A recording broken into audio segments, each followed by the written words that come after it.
Happy Friday! Happy Friday, as they say. Happy Friday. Friday. For us here, it's the start of the weekend already, because Friday and Saturday is our weekend here in Bahrain. So we started the day with a wonderful time in church. It's a great way to start the day.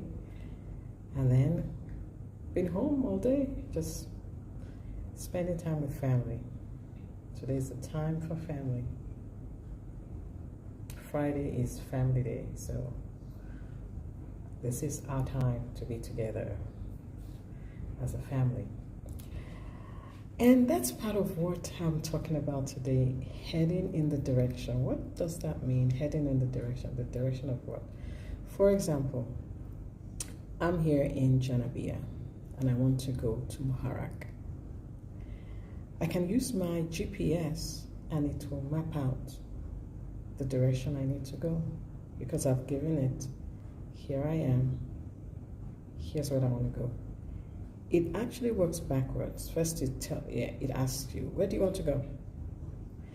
You can't say, oh, anywhere. You have to tell it, I want to go to Muharraq, or I want to go to Rifah, or I want to go to Manama. I want to go somewhere specific. And then it will give you the direction. So you're heading in the direction of where you're going. Now, along the way, you hit an accident, for example, there's a traffic jam. It could reroute you and take you in a different direction. But ultimately, you still get to your destination where you want to go. So, as a leader, it's your duty to chart the course that you want your team to go on. Where do you want to go? One thing I've done with organizations I've worked with in the past is to map out what is your end goal? What's your vision? Where do you want to see yourself at the end of the year? What is your target? And then we work backwards. What do we now need to get to that target? So as a leader, a couple of things you need to do to navigate the course for your team. So as a navigator, here are some things to keep in mind as you're putting that course together, charting that course, giving the direction that you want to go with your team.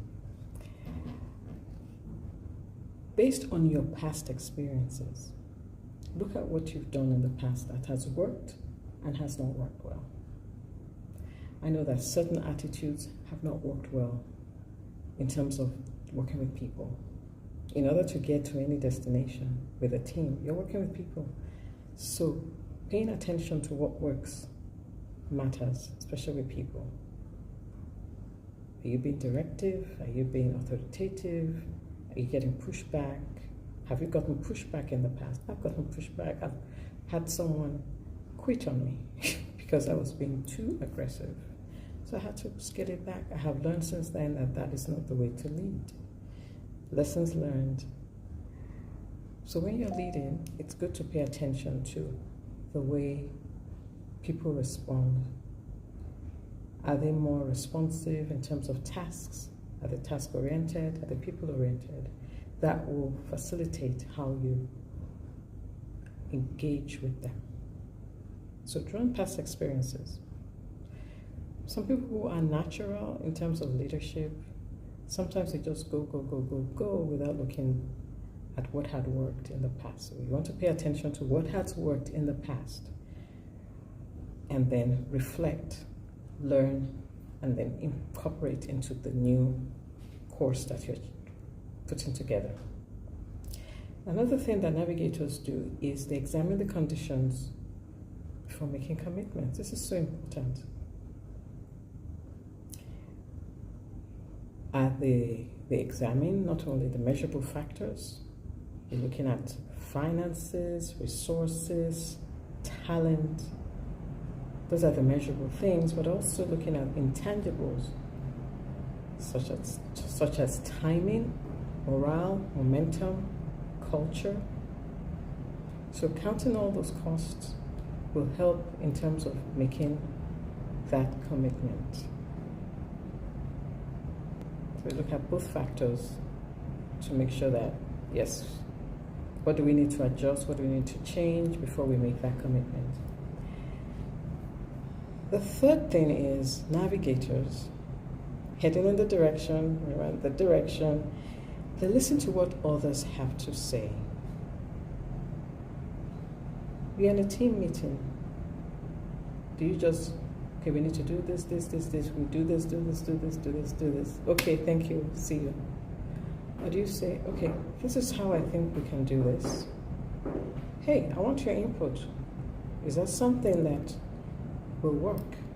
Is that something you think? Or what's your comments? What do you feel? People will feel engaged. They'll feel part of the conversation. They have input. They feel important. They feel part of the process. Because I've seen some leaders who just go, just instruct. Do this. No input from the team, and then it's like you're wondering why they're not taking any action. There's no buy-in. There's no buy-in to the process. You get buy-in when you ask questions. What do you think? Give me your feedback. Yes, you're the leader, but get feedback from your team. That's where you get buy-in from. And then it becomes a collective team process, heading in the direction where you're going. That's how to make things work. So, listen to others. What do they have to say? Then your team, there's a reason they're part of the team. They've come to add value. And it never ceases to amaze me that people think that the mentality people have towards a volunteer organization is the same as when they are getting paid. It's two different things. You can't treat people the same way. Because the expectation, if I'm getting paid, I know I have to deliver. If I'm in a volunteer organization, if I have, it's not my priority, and it shouldn't be. Because I got to put food on the table. That's my priority.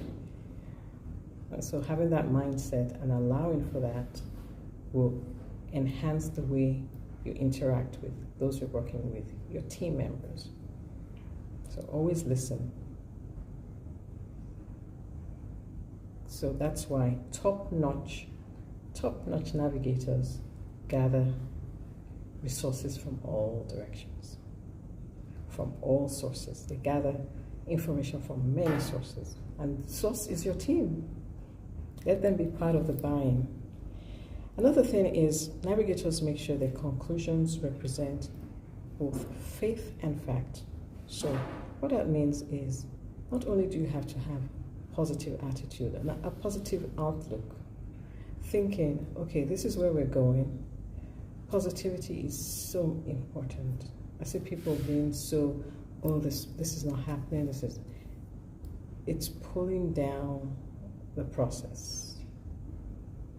It pulls down the process when people are so negative. But when you're positive, everybody feels uplifted. You will get better results. So you have to have faith. That's where the faith comes in. You have to have faith in the people. And then look at the facts also. So you have to go in hand, faith and facts. Faith and facts. Have faith in your people, and the facts of what it is that you're working towards. So it takes time to chart the course, but it's definitely worth the effort. So have you taken the time to chart the course for the people you are leading? Have you set the vision? And nowadays, you can use AI to help. Not that you delegate all the work for AI to do and cut and paste, no. But as an assistant to brainstorm and give you some thoughts that you may not have thought of before. AI can be very helpful. So, give it a thought. How do you chart the course? Very important. And then, have a wonderful rest of the day. Wow, it's been a great day. It's been a great time. Thank you for joining. I will see you tomorrow. Haven't missed a day yet. See you tomorrow.